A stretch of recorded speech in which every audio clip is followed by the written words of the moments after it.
Welcome, folks. I am Jaby Koay, joined by ACHARA KIRK. What's up? We're looking at an emergency awesome video today. This one is called Hawkeye Trailer 2021, a Marvel Avengers and Daredevil Easter Eggs Explained. Ooh. So we had our trailer reaction up to Hawkeye, but we went through a whole bunch of drama this morning with it. It is currently private as of this recording. It might be public later on if we can sort that out, but otherwise it's on patreon.com/JabyKoay, and I'm sorry. Thank you, Emergency Awesome, for allowing us to react to this. Very, very much appreciated. Looking forward to getting a little bit of education here. Welcome back, everyone. This is going to be my Marvel Hawkeye trailer video. Happy holidays. Obviously, it's a very holiday-themed series. So there's a bunch of Easter eggs in here. They're basically doing Hawkeye Volume 4, so I'll explain that. If you're brand new to the channel, be sure to subscribe to get all the episodes. I'll be doing videos for all the episodes, just like I did for Loki, just like I'm doing for Marvel's What If, all the other Marvel Disney Plus series. Obviously, one of the biggest reveals is Haley Steinfeld as the Kate Bishop version of Hawkeye. Sure. I'll also explain what's going on with the whole Black Widow crossover because of the Black Widow post-credit scene with Yelena Belova, because of the way that Val basically gave her orders to kill Hawkeye.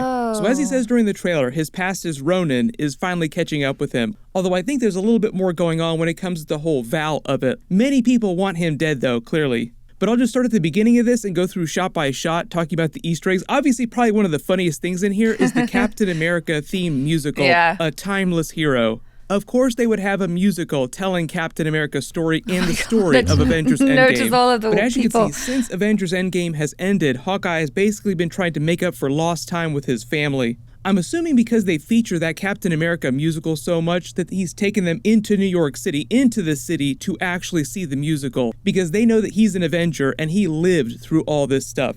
But it just seems like they're at a Chinese restaurant during the holidays in New York City. Joe Russo's daughter is back playing a version of Lila Barton, who is also called Hawkeye, big joke during Avengers Endgame. Even though Kate Bishop is sort of his successor, in the whole joke that she herself is the one who's going around the city calling herself the deadliest archer. Some people are calling me that. Are you some people? Yes.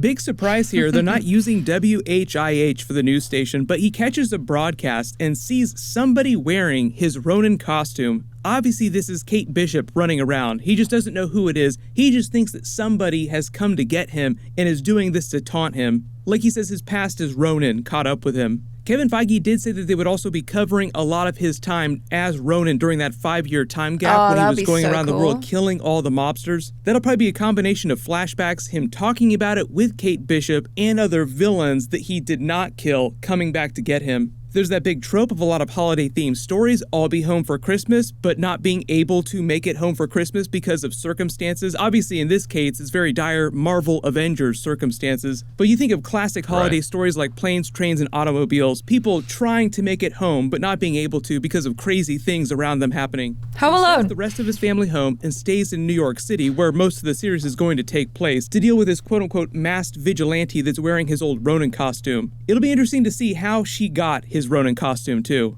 We get the brand new version of the Marvel Studios logo customized for the Hawkeye series. Pretty much all the Disney Plus series, all the different individual characters have gotten a customized version of the logo. If you haven't read Hawkeye Volume 4, it's the Matt Fraction Hawkeye run. That's basically inspired most of the story of the series, but obviously they changed a couple of plot points because of what's happened in the Marvel movies so far.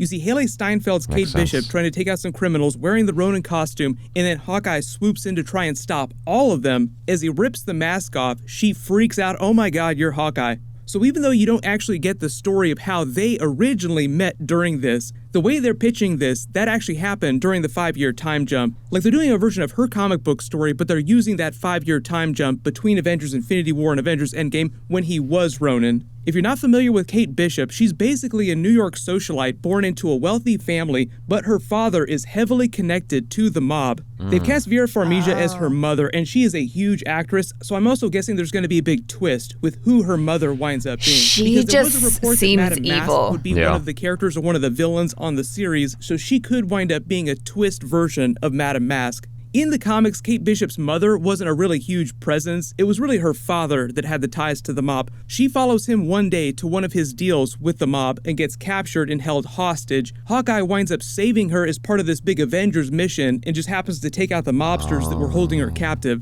She winds up becoming this big Hawkeye fangirl, and it inspires her to become a badass just like him. So obviously they're just adding in all the Ronin backstory as part of this for the MCU version of Kate Bishop's origin story. He probably killed a bunch of mobsters that were holding her captive or doing something terrible with her family during that 5-year time jump. And then that's when she became the Hawkeye fangirl. But when he put the Ronin costume down, she found it and then put it on. Then they sort of give you the vibe of her character early on, like she's kind of fumbling her way through being a version of Hawkeye. And the tone of the series, I would say, is kind of like Die Hard, because like Die Hard is a Christmas movie because it happens during Christmas. They're kind of playing this like it's sort of Hawkeye's version of a Die Hard story. Die Hard was the one reference I meant to say during the reaction, and I completely like blanked on it. I did kind of think about that when we were watching it, because the vibe is very similar. It's like it just happens to take place during Christmas, but it's not this like very traditional feeling Christmas story per se. Yeah. Well, it's also, you know, someone who is vulnerable and can probably get hurt,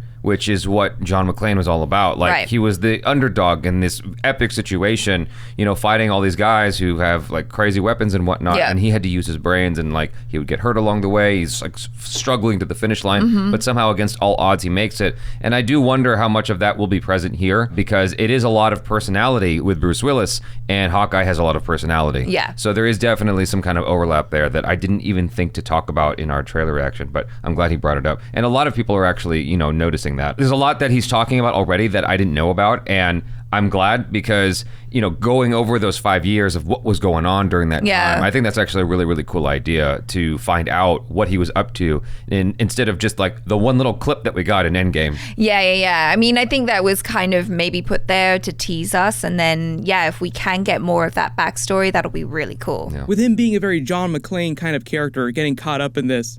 During the Matt Fraction run, they shared an apartment. This looks like them going back to a version of that apartment. This area of New York City that you see here in this shot is near where the old Avengers Tower used to be. Only because this is the Christmas right after Avengers Endgame. By this time, somebody is getting ready to buy the new tower. Although that really isn't happening till the events of Spider-Man Far From Home, which actually happens later after the events of this Hawkeye series. This is more like a couple months after Avengers Endgame, but after the events of Falcon and Winter Soldier. Obviously because of the whole Black Widow post-credit scene with Yelena Belova.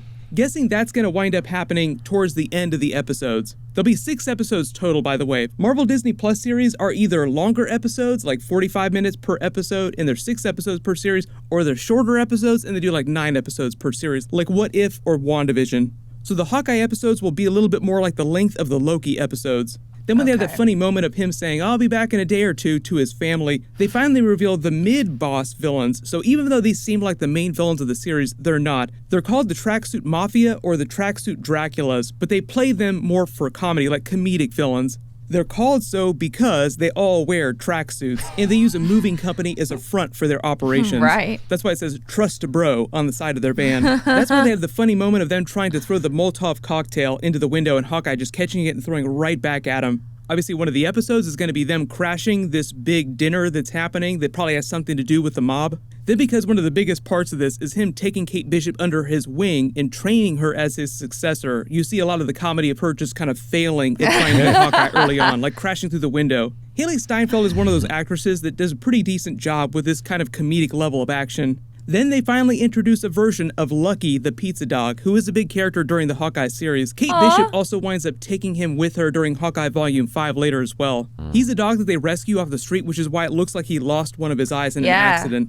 This is Kate Bishop saving people in broad daylight wearing the Ronin costume. Not really sure when this is happening during the timeline of the series, because obviously at a certain point she'll stop wearing the Ronin costume and mostly start walking around wearing the purple costume. The purple costume is her normal costume, though. It looked like she was at like some kind of a Renaissance fair. That's what I thought. Like going back through it afterwards, I was like, is that a Renaissance fair? Yeah. Is that what's going on? Okay. So, it kind of seems like this scene of Hawkeye with all these people swinging all their weapons is actually some sort of Ren Fair cosplay situation. Like he's not actually fighting these people. They're just pretending to fight him. Then if you couldn't tell, this character is meant to be the Maya Lopez version of Echo. So she's actually a big Daredevil character. There's a rumor that Vincent D'Onofrio's Kingpin is also going to be orchestrating a lot of what she's doing during the series. Like Kingpin himself is supposed to show up at some point during the later episodes. I don't know if that means that Daredevil is also going to make an appearance or Matt Murdock is, because there's all kinds of rumors about him showing up during Spider-Man No Way Home and some of the other series too.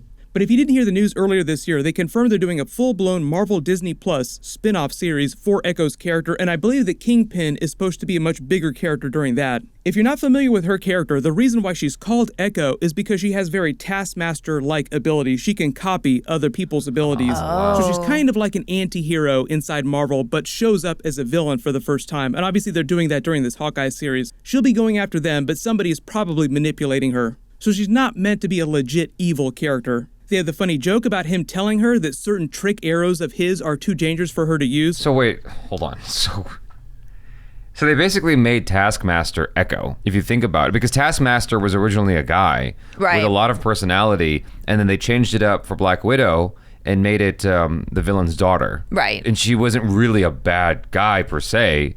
She was just, influenced in the wrong direction. And yeah, I mean, who knows why they make these decisions, They have the funny joke about him telling her that certain trick arrows of his are too dangerous for her to use. Like, wait a minute, you have more dangerous arrows than this? That's also a big running joke during that Matt Fraction run, is them just playing with a lot of the trick arrows that Hawkeye uses. They don't really get into that too much during the Avengers movies. Like, he just uses his arrows. They never specifically call out the different types of trick arrows that he uses. So obviously the biggest missing thing in here is the Elena Belova footage. They're probably going to save that for a little bit later on. I'm guessing that she won't show up till the end of the series. But obviously, big theory, everybody wonders if she will complete her mission and actually wind up killing the Clint Barton version of Hawkeye because someone is manipulating her to make her think that he was responsible for Natasha, Black Widow's death. I did think about that because we were talking in our trailer reaction about what serious areas this could go to. Yeah. And I did wonder if it would end with him dying. Yeah, because already, as he's talking about this, I'm playing it out in my mind and I'm going, okay, so you're going to take us through